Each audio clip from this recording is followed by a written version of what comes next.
नमस्ते सदावत्सले मातृभूमि में हम लोग वार्ता करने जा रहे हैं इजराइल फ़िलिस्तीन कन्फ्लिक्ट की।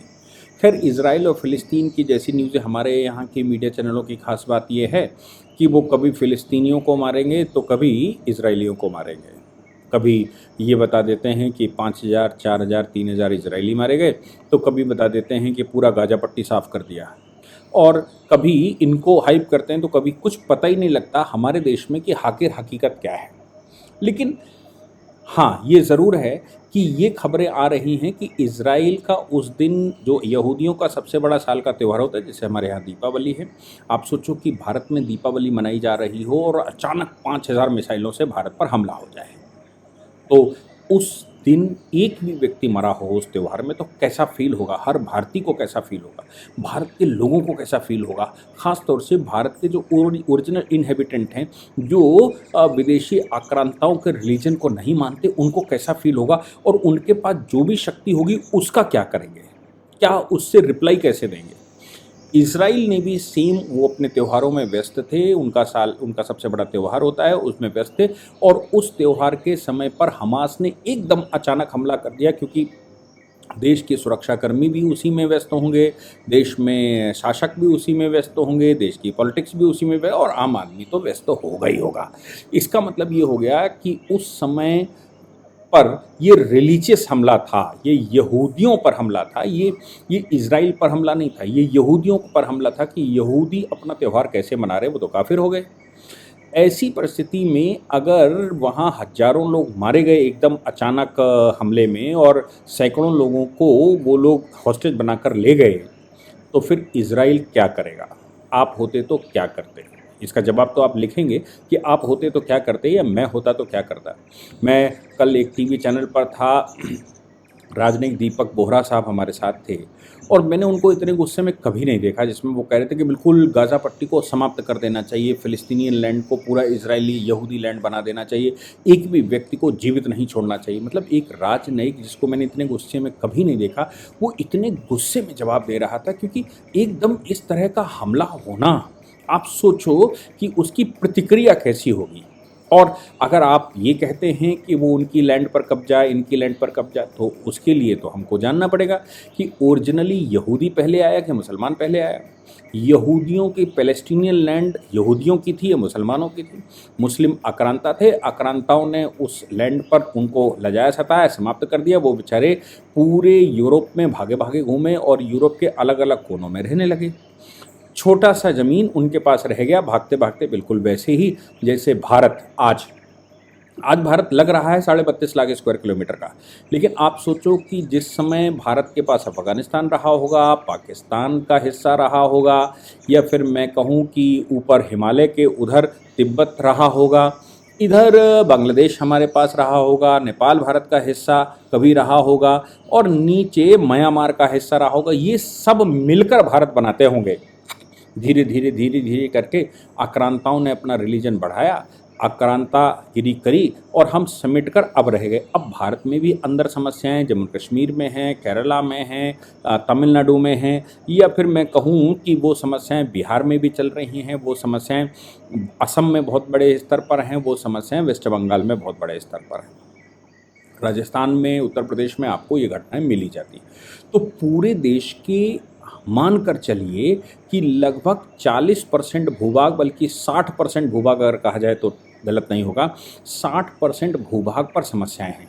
और अगर ये मान लिया जाए कि पॉपुलेशन 20% है, तो फिर 6 लाख स्क्वायर किलोमीटर और फिर ऐसे धीरे धीरे करके आप एक स्टेज पर छोटे से रह जाएंगे और फिर आपको वो कन्वर्ट करने के अलावा जो लोग कन्वर्ट नहीं होंगे वो भाग भाग कर टापुओं पर रहना शुरू करेंगे, दूसरे देशों में जाकर रहना शुरू करेंगे, कहीं शरण लेंगे।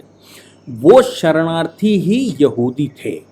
1000 वर्षों तक यहूदी जब चारों ओर भाग रहे थे, ये लोग उनको भगा रहे थे, जिनकी ओरिजिनल लैंड है उनको वहाँ से हटा दिया गया या उस लैंड पर कब्जा कर लिया गया, जिसको पैलेस्टीनियन लैंड कहते हैं। और वो यूरोप में शरण लिए हुए थे, वो अमेरिका में शरण लिए हुए थे, सबसे पहले उन्होंने भारत में शरण लिया के, और उसके बाद जब फर्स्ट वर्ल्ड वार ख़त्म हो रहा था तो फिर से यहूदियों को एक जगह बसाने की कोशिश की। सेकेंड वर्ल्ड वार में हॉलोकॉन हो गया। आप सोचिए कि जो है ना, ये कितना बड़ा वॉर रहा होगा।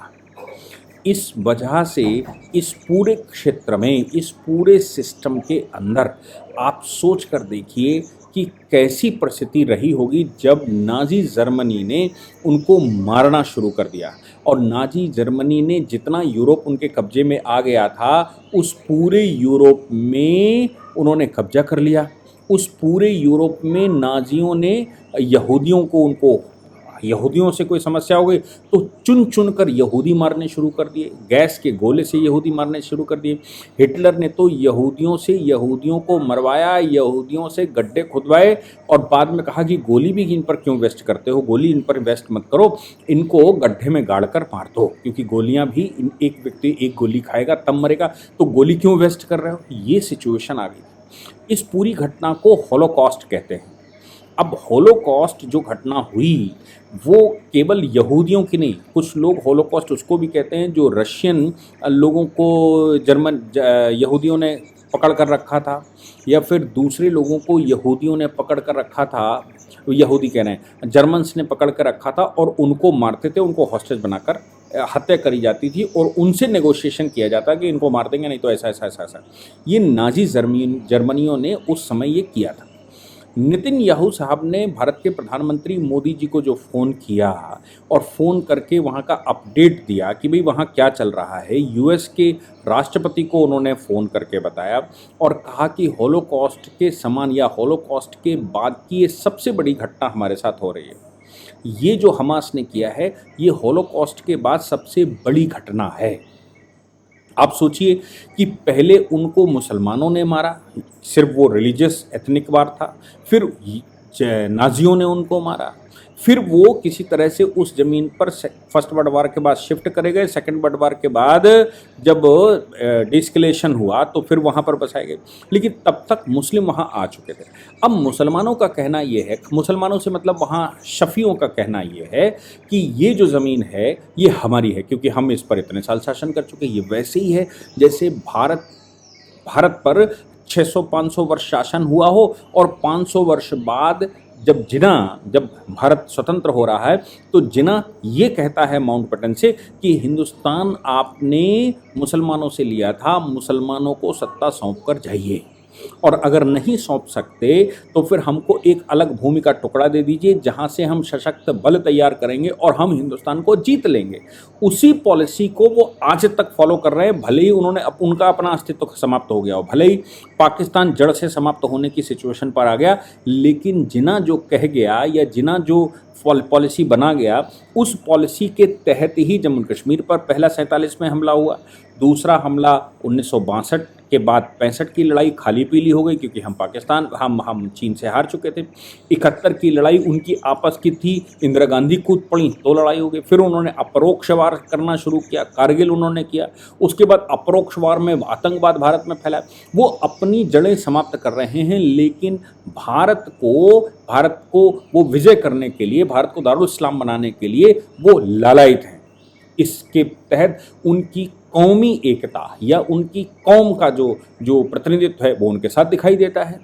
इसीलिए हमको एनिमी प्रॉपर्टी एक्ट पास करना पड़ा था कि एनिमी का मतलब जो भारत में बैठे लोग पाकिस्तान का साथ दे रहे थे वो एनिमी कहलाए, तो उन एनिमी प्रॉपर्टी एक्ट। बाद में उनकी पकड़ा धकड़ी शुरू हुई तो वो सीधे पाकिस्तान भाग कर चले गए यहाँ से, तो फिर उनकी प्रॉपर्टियाँ यहाँ रह गई, उनका क्या होगा। फिर छुपे हुए लोग छुप गए जिन्होंने कहा कि भाई हमने कुछ नहीं किया, हम तो थे ही नहीं। ऐसे लोगों को जिनकी पहचान नहीं हो पाई वो भारत में बहुत बड़ी संख्या में रह गए, लेकिन उनके वंशज आगे आकर वही क्रियाओं में शामिल होने से बाज नहीं आते और भारत में आतंकवाद से बाज नहीं थे, क्योंकि उद्देश्य दारुल इस्लाम बनाना है, उद्देश्य गजबाए हिंद करके हिंदुस्तान को कब्जा करना है। आप सोचिए कि आज जो सिचुएशन यहूदियों की है वही सिचुएशन हम थोड़े मतलब आज से 500 वर्ष पहले जो यहूदियों के साथ हुआ, आप सोचो कि जो यहूदियों के साथ हुआ 1000 वर्ष पहले वो आज हमारे साथ धीरे धीरे हो रहा है। यहूदी इलस्ट्रेशन है, वो पिछली पीढ़ी है, हम नई पीढ़ी हैं, हम भी बिल्कुल वैसे ही, वो भी काफिर हैं, हम भी काफिर हैं, वो भी रिलीजियस वॉर था, ये भी काफिरों के ऊपर रिलीजियस वॉर है। और यहाँ पर भी वो भी अपनी लैंड धीरे धीरे खोते चले गए और एक छोटे से टुकड़े में इजराइल में जाकर रह गए, 48 में इजराइल बन गया। और हम भी बहुत बड़ी ज़मीन खोकर 9 देश पहले बना चुके हैं और अभी देश के अंदर भी वो समस्याएं चल रही हैं। आप सोचो कि बिल्कुल वैसी ही घटना चल रही है जैसी यहूदियों के साथ हुई, वैसा हिंदुस्तानियों को समझ में नहीं आ रहा होगा, इजराइलियों को भी समझ में नहीं आया होगा। नतीजा ये निकला कि हिंदुस्तान की इजराइल आज छोटा सा रह गया। आज इजराइल की बस अच्छी बात यह है कि वो यहूदी एकजुट एक स्थान पर हैं और बाकी जो उनकी ज़मीन है उस पर कब्जा करके रखा है शफियों ने। शफी का मतलब है 4 सुन्नियों के 4 ग्रुप, शियाओं के 12 ग्रुप, सुन्नियों के 4 ग्रुप के और 60 ग्रुप, ऐसे करके 72 फिरके बनते हैं। उन 4 ग्रुपों में एक ग्रुप शफी, और शफियों का साथ देने के लिए केवल शफी, क्योंकि इजिप्ट में शफी रहता है, लेबनान में शफी रहता है, सीरिया में शफी रहता है और यहाँ फ़िलिस्तीन में भी शफी रहता है। ये जो फ़िलिस्तीनियन पैलेस्टीनियन लैंड जिसको कहते हैं, इस फ़िलिस्तीनियन लैंड में जो शफी है वो या तो इजिप्ट का है या फिर लेबनान का है या फिर वो सीरिया से आकर बसा। अगल बगल जो शफी समुदाय के लोग हैं वो इस लैंड पर आकर बस गए, यहूदियों को उन्होंने वहाँ से निकाला। अब उन शफियों का साथ संसार में कोई दे नहीं सकता, इसलिए सऊदी अरेबिया का जो स्टेटमेंट आया वो अपने आप में अद्वितीय है। सऊदी अरेबिया ने कहा कि हम हमास के हमले का सपोर्ट नहीं करते, हमास एक आतंकवादी संगठन है। ये जो सऊदी अरेबिया है ये इस समय विश्व का लीडर है मुसलमानों का, और ये बहावी सुन्नी है। बहावी सुन्नियों की खास बात यह है कि बहावी सुन्नी इस समय अपना एक लिबरल फेस दिखा रहा है, लेकिन ये सुन्नियों के शफी ग्रुप के साथ नहीं है। असल में ये चारों ग्रुप आपस में लड़ते हैं। इनके जो बाकी के 72 फिरके हुए हैं, 60 फिरके हुए, वो आपस में लड़ते हैं, वो लगातार एक दूसरे को मारते हैं। इन्हीं आधारों पर वहाँ देश बने हुए हैं। मुसलमानों की लड़ाई पूरे विश्व में आपस में 56 देशों की सिर्फ एक है कि वो एक फ़िरका अपने को असली मुसलमान समझता है और बाकी 71 फ़िरकों को वो दोगला समझता है। इसलिए एक दूसरे के साथ नहीं खड़े होते, एक दूसरे के विरुद्ध लड़ाई लड़ते हैं। और इसके अतिरिक्त वो इस तरह के जो उनके आपस के एथनिक वॉर होते हैं उनमें एक दूसरे का सपोर्ट नहीं करते। लेकिन नेतन्याहू ने भारत के प्रधानमंत्री को फ़ोन करके जब कहा तो भारत ने खुला कहा कि इजराइल पर हमारी नज़र है, इजराइल को जो मदद देते बनेगा वो भारत सरकार देगी, क्योंकि हमास एक आतंकवादी हमला है और आतंकवादियों का सपोर्ट नहीं किया जा सकता, किसी भी हालत में नहीं किया जा सकता।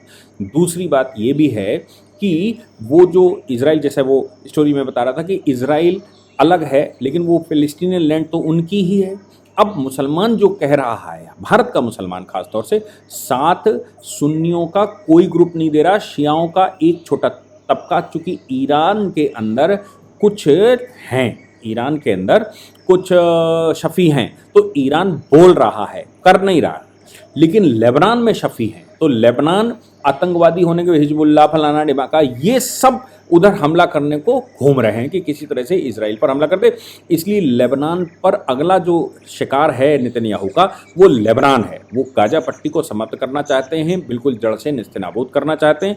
गाजा पट्टी को समाप्त करने के बाद उनका टारगेट लेबनान है, और ये संभव है कि इजिप्ट का वो लोअर इजिप्ट जहाँ पर शफी रहते हैं वो भी उनका टारगेट हो जाए। सीरिया का वो हिस्सा जहाँ पर शफी रहते हैं, हालांकि सीरिया एक ऐसा कंट्री है जो क्रिश्चियन बाहुल कंट्री है, इसलिए उसमें बहुत कुछ ज़्यादा नहीं होने वाला। लेकिन लेबनान तो शफी मुसलमानों का है, इसलिए लेबनान पर ये कुछ हो सकता है। लेकिन बाकी के, चाहे वो यूएई की बात करिए, चाहे वो सऊदी अरेबिया की बात करिए, उनके और जो ग्रुप हैं साथियों की बात करिए, यानी कि अगर सऊदी अरेबिया ने स्टेटमेंट दे दिया कि हम हमास के ख़िलाफ़ हैं, ये आतंकवादियों का हम साथ नहीं दे सकते, तो फिर आप समझ लीजिए 50 में से लगभग 40 कंट्रियों का स्टेटमेंट आ गया ये। अब जो बचते हैं वो बचते हैं जो टर्किश या कुर्दिश ग्रुप के साथ हैं, ऑटोमन एम्पायर वाले हैं। तो अब टर्की का स्टेटमेंट मुझे नहीं मालूम क्या आया, आप लोगों को अगर आया हो तो बताइए। भर्त्सना करते हैं ये लोग, भर्त्सना करेंगे, लेकिन सऊदी अरब ने तो सीधा हमास के विरुद्ध बोल दिया, इजराइल के पक्ष में वो खड़ा दिखाई दिया। लेकिन भारत में कौन सा मुसलमान है? भारत के मुसलमानों में ये जो एएमयू में निकला, जो उस समय जेएनयू में, मतलब जेएनयू कहना जामिया मिलिया में चल रहा है, देश में तमाम तरह के मीडिया ग्रुप्स में चल रहा है, सोशल मीडिया पर चल रहा है कि साहब ये तो मुसलमानों की लैंड थी और ऑक्यूपायर है। भैया आपको ये जानना चाहिए कि ऑक्यूपायर वो नहीं है, ये जो शफ़ी हैं वो इन्फिल्ट्रेटर हैं उस पैलेस्टीनियन लैंड में जो कि ओरिजिनली इजराइल की थी। अब इनका पक्ष ये है कि जैसे भारत के ऊपर 500 वर्षों का शासन करने के बाद ये जो भारत में एक मुसलमानों का पक्ष ये कहता है कि हमारी ज़मीन पर ये शासन करने के लिए हमारे ऊपर काफिर बैठा हुआ है, हमारे ऊपर शासन करने के लिए अल्लाह ने इसलिए काफिर बिठा दिया क्योंकि तुम सही मुसलमान नहीं बचे, इसलिए काफिर बिठा दिया कि तुम सही से इस्लाम को फॉलो नहीं करते। ये मौलाना कहते हैं कि काफिर नरेंद्र मोदी जी के रूप में या फिर योगी जी के रूप में इसलिए बैठ गया, क्यों? क्योंकि वो ये और आप इस्लाम को फॉलो नहीं करते, इस्लाम को फॉलो करिए, एकजुट हो जाइए, फिर यही हमास वाले काम करिए, हमास की तरह खड़े हो जाइए और वो जो फ्रीडम स्ट्रगल है वो करिए। आप सोचो कि मुसलमान ये कह रहा है भारत का, जिसको ये नहीं मालूम कि वो कौन सा मुसलमान है।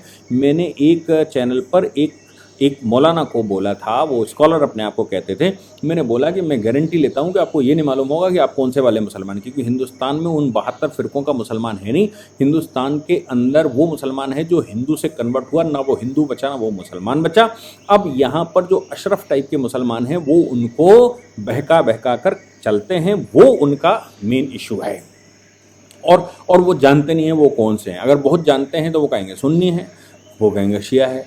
इसके अलावा भी जानते हैं तो बहुत ज़्यादा कह देंगे कि वो मलकी हैं या वो हनबली हैं या फिर वो हनफी हैं, कोई एक बता देगा। फिर हनफियों के जो फ़िरके हैं उन फ़िरकों में हमारे यहाँ का मुसलमान बिल्कुल नहीं जानता ही नहीं है, क्योंकि जानने की उसको आवश्यकता या वो जान भी नहीं सकता। क्यों? क्योंकि वो यूसुफ़ानी है कि वो मोहम्मदवादी है कि वो कौन सा है वो उसको खुद नहीं मालूम, क्योंकि वो ओरिजिनली मुसलमानों का वो ग्रुप है नहीं, वो कन्वर्ट करके किसी कारण से साथ में लाया गया कहने वाला मुसलमान है, वो जानता नहीं। फिर वो ऐसा क्यों कह रहा है? शफ़ी तो भारत में बहुत कम पाए जाते हैं, केरला के क्षेत्र में है, कर्नाटक में है, तमिलनाडु में है, बाकी तो शफ़ी भारत में पाए नहीं जाते हैं। शफ़ियों को मुसलमान, ये बाकी का जो ग्रुप है वो मुसलमान भी नहीं मानते। तो फिर क्या है? सिर्फ इतना सा है कि उनको ज्ञान नहीं है कि हकीकत में वो लैंड यहूदियों की है, जिसको शफ़ियों ने जबरन कभी कब्जा कर लिया था इन्वेशन के तहत, और उस पर शासन करने के बाद जब पुनः उनका शासन आया दूसरे विश्व युद्ध के बाद, तो भी इनका क्लेम यही है कि वो ज़मीन हमारी है, बिल्कुल वैसे ही जैसे जिना का क्लेम ये था कि ज़मीन हमारी है। 500-600 वर्षों तक मुसलमानों ने यहाँ पर शासन किया था, इसलिए ये मुस्लिम लैंड हो चुकी है, ये दारुल इस्लाम बन चुका है। यहाँ पर काफिर फिर से कैसे आ सकते हैं, यही उनका इशू है। लेकिन स्टैंड बिल्कुल क्लियर किया है मोदी जी को बात करके। मोदी जी ने हमास का पूर्ण रूप से विरोध किया है, सपोर्ट नेतन्याहू को देने की पूरी बात कही। यूएस ने की है, फ्रांस ने की है, उधर इटली ने सीधा समर्थन किया है, जर्मनी ने सीधा समर्थन किया है। आप सोच लीजिए कि आज की सिचुएशन ये है कि अब हमास के साथ कुछ भारतीयों को छोड़कर, पाकिस्तान भारत एक ही बात है, इनको छोड़कर कोई भी हमास के साथ खड़ा दिखाई नहीं देता। हमास के साथ केवल शफ़ी मुसलमान खड़े दिखाई देते हैं, जो संसार में खुद में सबसे छोटा ग्रुप है और जो खुद इन्वेडर है, जिसने खुद इज़राइल यहूदियों की ज़मीन पर कब्जा करके रखा था। बाकी इस पर जो अपडेट आएगा वो हम लोग उस पर चर्चा ज़रूर करेंगे, लेकिन ये बात ध्यान रखिएगा कि अगला जो नंबर है वो लेबनान का है। लेबनान पर निश्चित रूप से हमला होगा, और जैसा मैंने कहा कि हमारी दिवाली के त्यौहार के समय पर हमारे ऊपर हमला हो जाए तो हमारा रिएक्शन क्या होगा, वैसा ही रिएक्शन इज़राइल का इस समय है। और इज़राइल को कोई मना इसलिए नहीं कर सकता कि राइट टू डिफेंस सबके पास है, तो इज़राइल को राइट टू डिफेंस है। अब राइट टू डिफेंस तो यूएस की टेक्नोलॉजी है, जिसमें उसने जिस समय उसामा बिन लादेन ने हमला किया था, अलकायदा को जड़ से समाप्त करेंगे, राइट टू डिफेंस मेरा राइट है, हम अलकायदा को जड़ से समाप्त करेंगे, इसलिए उन्होंने इराक पर हमला कर दिया था, इसलिए उन्होंने बहुत सारे कंट्रियों पर हमला कर दिया था। तो कुल मिलाकर जो बात यहाँ पर आती है वो ये आती है कि अब इज़राइल को इन्होंने अवसर दे दिया है, और पूरे विश्व का नॉन मुस्लिम उनके साथ खड़ा दिखाई दे रहा है। मुसलमानों में भी शफियों को छोड़कर कोई साथ नहीं दे सकता, और जो साथ दे रहे हैं उनको सिर्फ अपनी पॉलिटिक्स करनी है। भारत का, पाकिस्तान का, बांग्लादेश का मुस्लिम कंफ्यूज है कि आखिर वो साथ दे न दे, साथ दे तो क्यों दे। इसलिए वो तमाम तरह की कहानियाँ गढ़ गढ़ कर सोशल मीडिया पर चला रहे हैं, न्यूज़ चैनलों पर आकर बैठ रहे हैं। लेकिन यहाँ पर मैं कहता हूँ इजराइल को पूरा अधिकार है, ये सारा संसार कह रहा है इजराइल को पूरा अधिकार है अपना बचाव करने का। हमास आतंकी संगठन है और आतंकी संगठनों को समाप्त करना पूरे विश्व की जिम्मेवारी बनती है, चाहे वो किसी समुदाय से आता हो। इसीलिए सऊदी अरेबिया ने हमास का विरोध करते हुए इजराइल का साथ देने की बात कही है या उसका विरोध किया है। जय हिंद, जय भारत, वंदे मातरम।